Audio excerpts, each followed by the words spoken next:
ಬ್ರಹ್ಮ, ವಿಷ್ಣು, ಮಹೇಶ್ವರ, ಗಣೇಶ, ಪಾರ್ವತಿ ದೇವಿ, ನರಸಿಂಹ ಹೀಗೆ ಅನೇಕ ದೇವರುಗಳಿಗೆ ನಮ್ಮ ದೇಶದಲ್ಲಿ ಹಲವಾರು ದೇವಾಲಯಗಳನ್ನು ಕಟ್ಟಿರೋದನ್ನ ನಾವು ನೋಡಿರ್ತೀವಿ.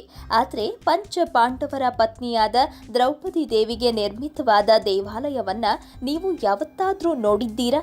ಬನ್ನಿ, ಇವತ್ತಿನ ಸಂಚಿಕೆಯಲ್ಲಿ ಆ ಕ್ಷೇತ್ರದ ಮಹಿಮೆ ಏನು ಅನ್ನೋದನ್ನ ತಿಳಿದುಕೊಂಡು ಬರೋಣ.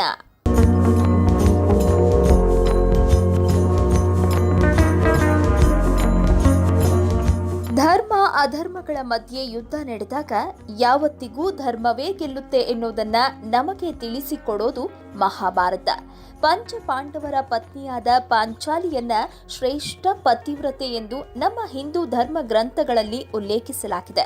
ಅನೇಕ ಕಷ್ಟಗಳನ್ನು ಅನುಭವಿಸಿದ ಈ ಮಾತೆಗೆ 800 ವರ್ಷಗಳ ಹಿಂದೆಯೇ ನಮ್ಮ ಸಿಲಿಕಾನ್ ಸಿಟಿಯಲ್ಲಿ ದೇವಾಲಯವನ್ನ ನಿರ್ಮಾಣ ಮಾಡಿರೋದು ಕನ್ನಡಿಗರಿಗೆ ಹೆಮ್ಮೆಯ ವಿಷಯ. ಭಾರತದಲ್ಲಿ ನಿರ್ಮಾಣವಾದ ಏಕೈಕ ದ್ರೌಪದಿಯ ದೇವಾಲಯ ಇದಾಗಿದ್ದು, ನಿತ್ಯ ಸಾವಿರಾರು ಜನ ಈ ದೇವಿಯನ್ನ ದರ್ಶನ ಮಾಡಿ ಪುನೀತರಾಗ್ತಾರೆ. ಈ ದೇವಸ್ಥಾನದಲ್ಲಿ ದ್ರೌಪದಿ ದೇವಿಯ ಜೊತೆಗೆ ಧರ್ಮರಾಯ, ಭೀಮಸೇನ, ಅರ್ಜುನ, ನಕುಲ ಮತ್ತು ಸಹದೇವರು ಕೂಡ ಇದ್ದಾರೆ.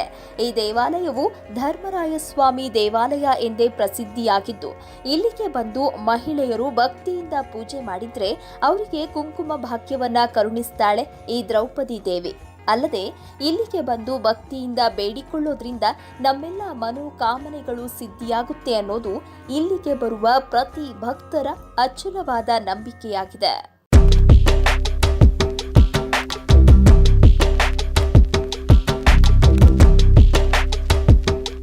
ಇನ್ನು ಈ ಕ್ಷೇತ್ರವು ಹೆಚ್ಚು ಪ್ರಸಿದ್ಧಿಯಾಗಿರೋದು ಪ್ರತಿ ವರ್ಷ ಇಲ್ಲಿ ನಡೆಯುವ ಕರಗ ಉತ್ಸವಕ್ಕೆ. ಕರಗ ಎನ್ನುವುದು ಒಂದು ಜಾನಪದ ಹಾಗೂ ಧಾರ್ಮಿಕ ಹಿನ್ನೆಲೆಯುಳ್ಳ ನೃತ್ಯ ಕಲೆಯಾಗಿದ್ದು, ದ್ರೌಪದಿ ದೇವಿಗೆ ಗೌರವ ಸಲ್ಲಿಸುವ ಸಲುವಾಗಿ ಈ ಉತ್ಸವವನ್ನ ಆಚರಿಸಲಾಗುತ್ತೆ. ಈ ಕರಗ ಉತ್ಸವವನ್ನ ಮಾಡೋದ್ರ ಹಿಂದೆ ಹಲವಾರು ಕಥೆಗಳು ಇವೆ.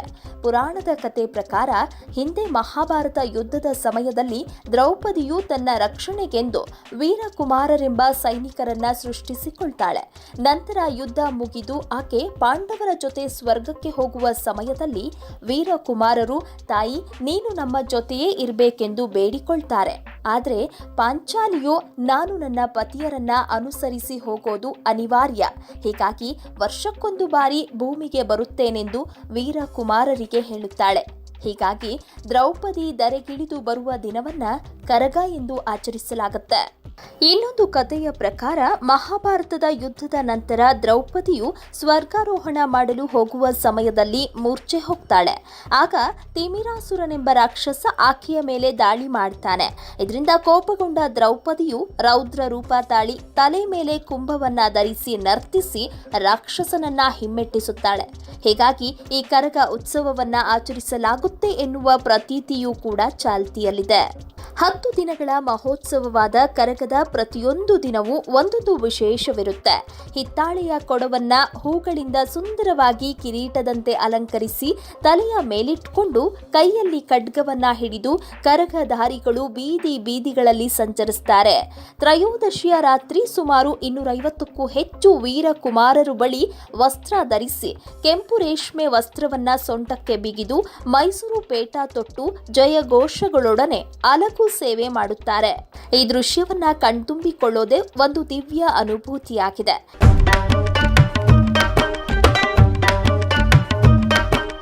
ಈ ಕರಗದ ಸಂದರ್ಭದಲ್ಲಿ ದೇವಸ್ಥಾನದ ಅರ್ಚಕರು ಹೆಣ್ಣಿನ ವೇಷ ಧರಿಸಿ ಹೂವಿನಿಂದ ಅಲಂಕೃತವಾದ ಕರಗವನ್ನ ತಲೆ ಮೇಲಿಟ್ಟುಕೊಳ್ಳೋದೇ ಒಂದು ವಿಶೇಷವಾಗಿದೆ. ಪುರಾಣ ಪ್ರಸಿದ್ಧವಾದ ಈ ದೇವಸ್ಥಾನವನ್ನ ಬೆಳಗ್ಗೆ 5:30ರಿಂದ 10:30ರವರೆಗೆ, ಸಾಯಂಕಾಲ 5:30ರಿಂದ ರಾತ್ರಿ 9 ಗಂಟೆವರೆಗೆ ದರ್ಶನ ಮಾಡಬಹುದಾಗಿದೆ. ಇಲ್ಲಿಗೆ ಬರುವ ಭಕ್ತಾದಿಗಳು ದೇವರಿಗೆ ಹಣ್ಣು ಕಾಯಿ ಸೇವೆ, ಹೂವಿನ ಸೇವೆ, ಕುಂಕುಮಾರ್ಚನೆ ಸೇವೆಗಳನ್ನ ಮಾಡಿಸಬಹುದಾಗಿದೆ. ನಿತ್ಯ ದೇವರಿಗೆ ಅಲಂಕಾರ ಸೇವೆ ಮತ್ತು ಮಂಗಳಾರತಿಯನ್ನ ಮಾಡಲಾಗುತ್ತೆ. ಧರ್ಮರಾಯ ಸ್ವಾಮಿ ದೇವಾಲಯವು ಬೆಂಗಳೂರಿನ ಚಿಕ್ಕಪೇಟೆ ಸಮೀಪದ ನಗರ್ತಾ ಪೇಟೆಯಲ್ಲಿದೆ. ಬೆಂಗಳೂರಿಗೆ ರಾಜ್ಯದ ಎಲ್ಲಾ ಭಾಗಗಳಿಂದಲೂ ಕರ್ನಾಟಕ ಬಸ್ ಸಾರಿಗೆ ಸೌಲಭ್ಯವಿದ್ದು, ಬೆಂಗಳೂರು ಉತ್ತಮವಾದ ರೈಲ್ವೆ ಸಂಪರ್ಕವನ್ನ ಕೂಡ ಹೊಂದಿದೆ.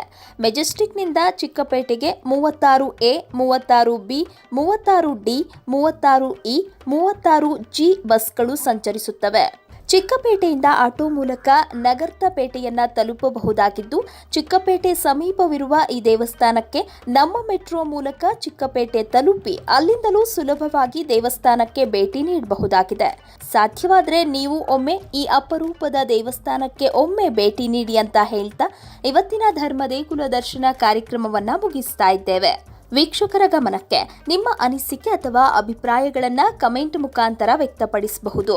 ಹಾಗೂ ನಿಮ್ಮ ಸುತ್ತಮುತ್ತ ಇದೇ ತರಹದ ಅದ್ಭುತ ದೇವಾಲಯಗಳಿದ್ದರೆ ನಮಗೆ ಇಮೇಲ್ ಮುಖಾಂತರ ತಿಳಿಸಬಹುದು.